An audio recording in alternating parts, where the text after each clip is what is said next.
Hello everyone. In this video session, we are going to showcase how command line arguments can be accepted by a C program. So here is the problem statement. Write a program to accept three command line arguments. First one would be a three-letter code of the operation to be performed on second and third arguments. The second and third arguments would be some integer values. So for those who don't know what a command line argument is, these are the values those can be passed while running an executable from command prompt. So there are few ways of running an executable. We can double click on it, or we can go to command prompt, and from there we can run the executable by typing in the name, path and the name of the executable. And while running the executable from command prompt, we can optionally pass some command line arguments to it.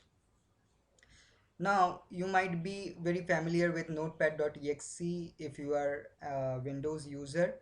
Then, ways of running Notepad is either double clicking on the executable or from the command prompt. And while running it from command prompt, we can pass in some command line arguments to it.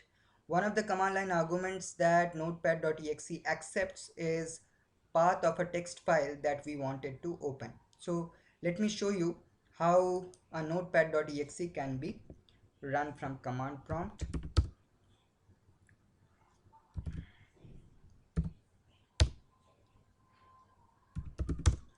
So a notepad.exe can be run from command prompt like this. So we type in the name of the executable, and then without passing any extra value to this executable, we can just hit enter and empty notepad would open. But we can pass in some command line arguments to it, and one of them is path of a text file. So here I have kept a text file ready for this purpose, for this video, at C directory, C drive, test directory, and the file name is a.txt. Now notepad.exe would accept this command line argument, and it would open the text file at this path in it. So this is the content of a.txt that notepad.exe has opened for us. So it has accepted this command line argument, that is the path of the text file, and it has opened the text file for us. So this is an executable, and this is the command line argument that we have passed into it. Now similarly, we can pass command line arguments to the executable that is created after compilation of a C program. So when we compile a C program, an executable gets created. So I'm running it from building it and compiling it using CodeBlocks IDE, and the path at the executable can be found, at which the executable can be found here. So in main.c here, if we right click, then we would find an open containing folder, and when we open it, we would find the directory in which the source code is available. So this main.c is available here. Now the executables can be found here in the bin directory. So if we go to bin directory, then we would find the debug directory, and inside this we will find the executable. So this is the executable that has got created after compilation of the program. Now this command line.exe, this is an executable, and that can be run from the command prompt. For running it from command prompt, we'll have to be in this directory. So even though this executable is currently not equipped to accept command line arguments, let me show you how how we would pass command line argument to the executable. Then we would go for equipping it to accept those command line arguments. So for running this executable from command prompt, we have to be in the directory in which the executable is there. Alternatively, we can type in the full path of the exe and followed with the executable name, and then pass command line arguments to it. So it would follow the first way, that is to be in the directory in which the executable is present. So the executable is present in this directory, in this path. Now to run it from command prompt, we'll have to type in the executable name, and after this name of the executable we can pass in command line arguments to it. So the command line arguments that we want to pass to this executable are these. First of them would be a 3-letter code of operation that we want to perform on second and third arguments. So the first of the arguments would be any of this 4 3-letter codes. So add is one of them, and followed with 2 integer values. So here this is expected that the command line .exe would accept these 3 command line arguments, and it would, depending upon the first argument, it would apply an operation, arithmetic operation, on second and third arguments. So here it is expected that it would add 40 and 5, and it would show the result here. But currently it is not, this program is not equipped to accept this command line arguments, so we are not seeing anything, any result on the command prompt. So let us now equip it to accept command line arguments. So for equipping this program to accept command line arguments, we'll have to include 2 parameters here in the main function. First of them would be of integer data type, let us call it as argc, and the second one would be an array of character pointers. So let us call it as argv, and it is an array of character pointers. Now argc would contain the count of strings that we are seeing on the command prompt. So here we have 4 strings. One is this name of the executable, and then followed with 3 values, 3 arguments. So in all, along with the executable name and the argument values, we have 4 strings here. Even though these are integers, these are available to the program as strings. So there are in all 4 strings. So the value of argc that would be available to the program, that is valid for this program, is 4. Fine. What about argv? Argv contains character pointers to the strings. Those are available, those are typed in the command prompt. So here we are typing in the executable name followed with 3 arguments. So the argv's first pointer would point to command line.exe, this string. The second pointer, that is argv1, would be pointing to this string, that is add. The third pointer, that is argv2, would point to 40, and argv3 would point to 5. So these are these strings, these values are available to the program as strings. Right, now let us now process this command line arguments here. So the valid value of argc in this program is 4. Anything other than 4 is invalid for this program. If we find anything other than 4 in argc, we are not going to process the arguments any further. We are going to exit from the program. So first of all, we would check what is the value of argc. If it is not equals to 4, then we are going to print an error message on the console, invalid number of arguments,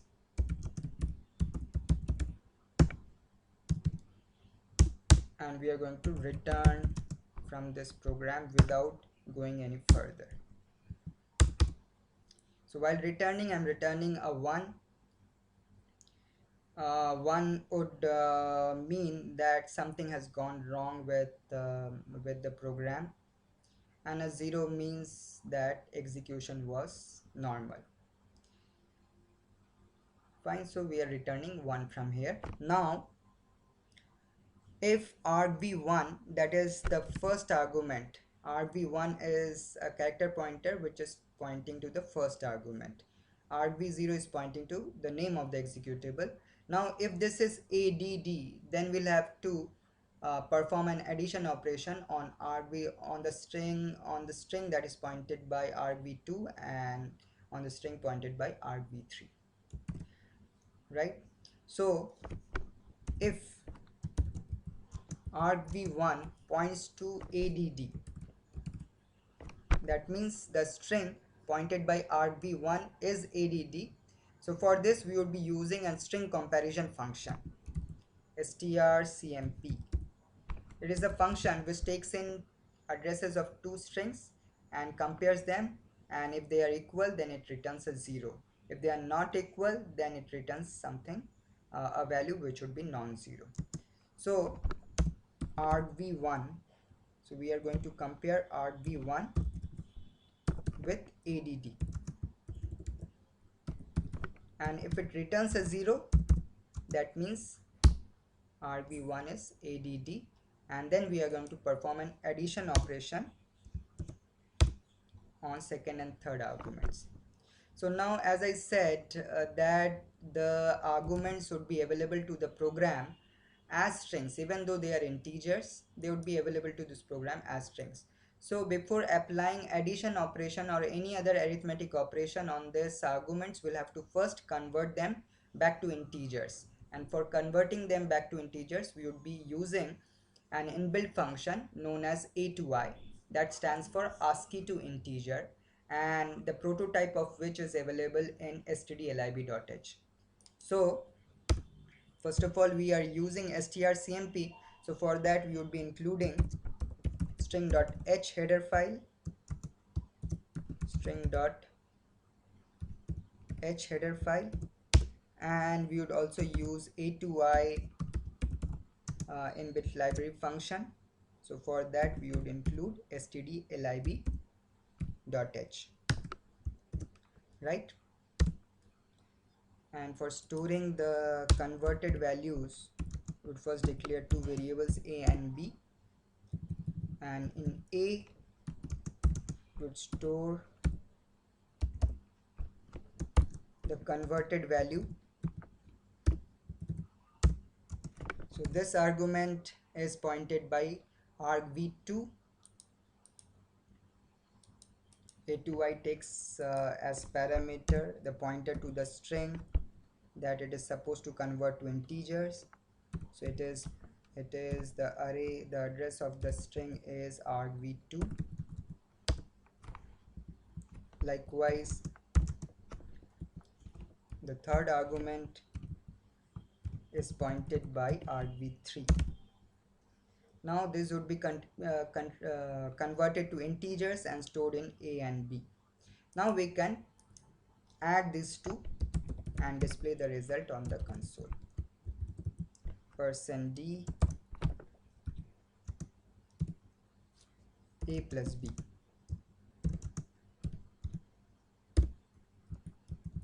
One more little enhancement in this program we can make is that we can allow the user to provide this first parameter in capital letter. So in that case, if you want to compare it with add, first we need to convert it to lowercase and then we can compare it with add, right? So to allow the user to enter the first argument in capital letter or in uppercase, we can first convert it back to its lowercase using strlwr. strlwr is a function which converts a string into lowercase, and it takes as parameter the pointer to the string, and it returns back the string in its lowercase form. Now after converting the string into lowercase, we can compare it with lowercase add, and if these two are equal, then we are going to add a and b and show the results on the console. Likewise, if it is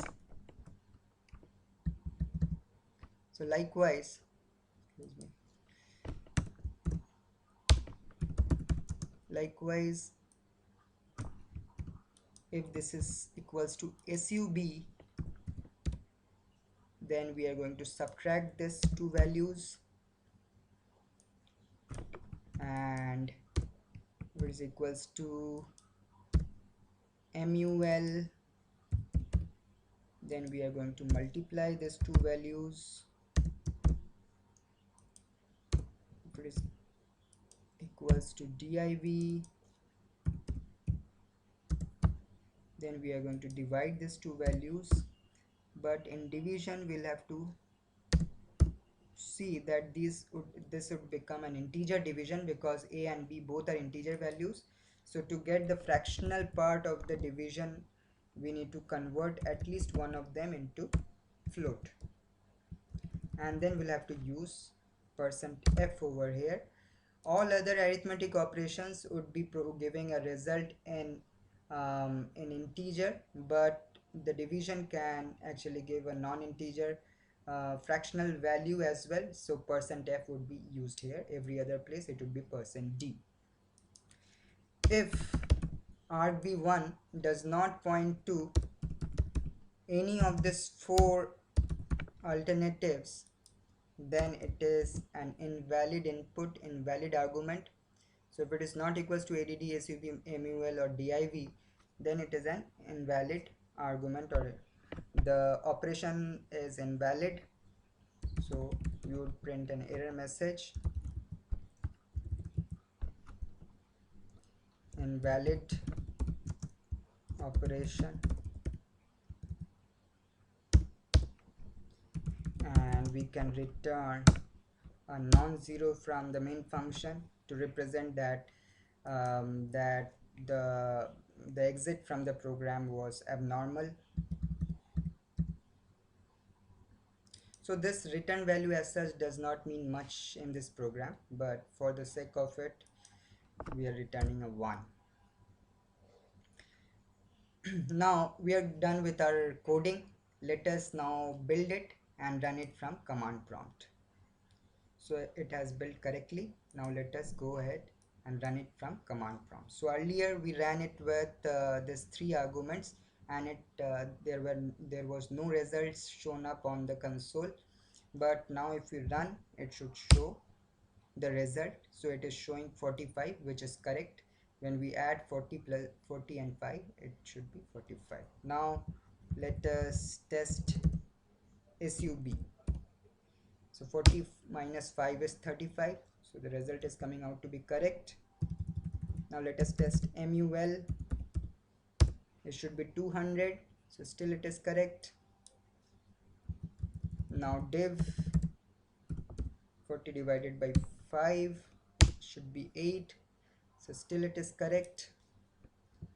And few more test cases. One of them is invalid number of arguments, invalid number of arguments, fine. So this is also working fine.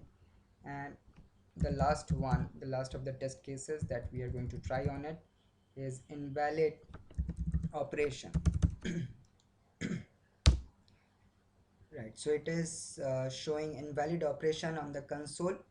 So with this we are done with the program. It has run well in all the test cases that we have tried, so our program is working just fine. So in this program we have seen how to equip a C program to accept command line arguments. So these are the two parameters that we have to include in main function. First of them would contain the number of strings that we type in command prompt, and the second one would contain pointers to the string that we type in command prompt, and these would be available to the program to process it further. Then we saw two string manipulation functions as well, string comparison and string lower. String comparison function strcmp returns a 0 if it finds the two strings to be equal, and it returns a non-zero value if it does not find the strings to be equal. String lower strlwr converts a given string to its lower case. So these are the string functions that we have used. For using string functions, we have included string.h. For using, so another function that we saw is a to I, that is ASCII to integer, that converts a string into its integer corresponding integer value, and for that we have used a2i, and its prototype is included in stdlib.h. So with that, we are done with this program. Hope you have understood the logic of the program and have enjoyed watching this video. Thanks for watching. Bye.